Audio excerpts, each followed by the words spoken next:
আসসালামু আলাইকুম। চলে আসলাম আপনাদের মাঝে।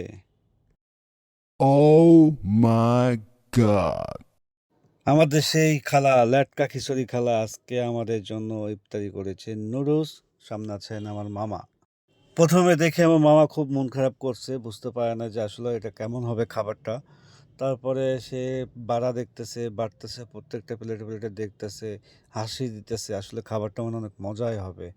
তারপর অনেক চেষ্টা মেষ্টা মামাকে বসালাম, মামা তুমি খাবে, এটা আজকে আমরা ইফতারি করবো। ঠিক আছে, ওকে ডান। তো পরিদর্শন করতেছি, ভিডিওগুলো করতেছি, সবাই দেখতেছে এবং সবার জিহ্বায় পানি পড়তেছে, কখন খাবো, কখন খাবো, কখন আজান দেবে। অন্য অন্য দিন থেকে আজকে এই ইফতারিটা আমাদের কাছে খুব ভালো লাগবে, কারণ আজকে নুডলস খাচ্ছি, খেজুর খাচ্ছি, আপেল খাচ্ছি, শরবত খাচ্ছি। সব প্রত্যেক দিনে এক জিনিস খেতে ভালো লাগে না, ভাজা পোড়া এটা সেটা।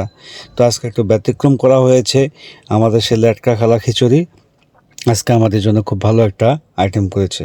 যাক, আমাদের জন্য এখন প্রস্তুত হতে হবে যে ইফতারিটা আজান দিবে কখন আর কখন ধামাকা উড়াধুরা খাওয়া শুরু করব।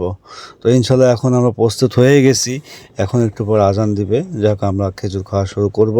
অলরেডি আজান দিয়ে দিচ্ছে, লেটস গো। এই যে খাওয়া শুরু হয়ে গেছে, তো খেজুর খাওয়া শুরু করছি। আমার মামা শরবত খাচ্ছে, দেখেন, ইয়ামি শরবত।